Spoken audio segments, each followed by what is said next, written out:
Welcome back to Sioux Chief Pro Urinal Carrier Installation Guide Part 2. In Part 1, you saw how to assemble the carrier, how to put the plates on, how to get the all threads in the right place. We talked about how we're going to anchor it to the floor. We'll get to that here in a little while. When you show up to your job site, this is what you're going to see. After the rough end's done, the drywall has been installed, the all threads are sticking out, and you're ready to install this urinal. So you open the box, take the urinal out. It's going to come with an instruction sheet.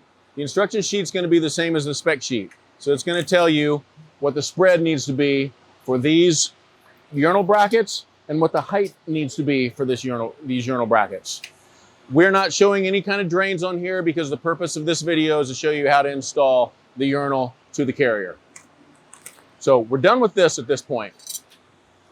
The all threads are going to be sticking out about an inch or 2 or 3 possibly, depending on the wall thickness. You'll remove the nuts, install the bracket over top of the all threads, and then you're going to cut the all threads off because the all threads are going to be sticking out a few inches. We have already cut these off. You can cut them off with a Sawzall or a bandsaw, any type of thread cutting tool. Get your nuts started on here. There's 3 nuts on that side. There's 3 nuts on this side. This particular urinal is an American standard. Most of the American standards that I have worked with have 2 brackets exactly like this.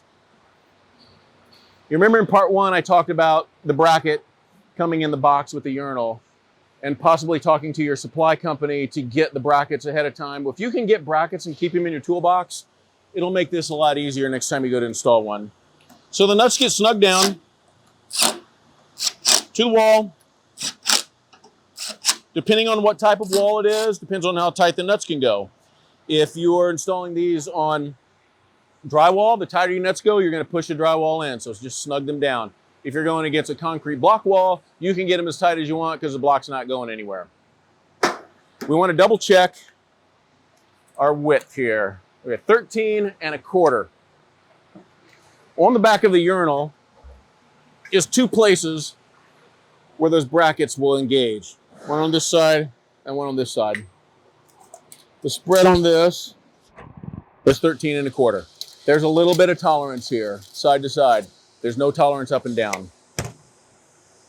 So take the urinal, once the brackets are installed, bring it to the brackets, push it down, center it up, get back, give it a look. If it looks square, then you would attach the drain underneath and attach the water pipe on the top with a flushometer of some kind. Installing a urinal is pretty straightforward as far as the brackets go. Brackets go on the wall, urinal goes on the brackets, that's it. The rest of the urinal is up to you. You've got to hook up the drain and the water pipe and the flush valve. And I'm sure you've got that completely under control. So thanks again for watching. Wild Bill Westrick, the world's greatest plumber. See you in part 3.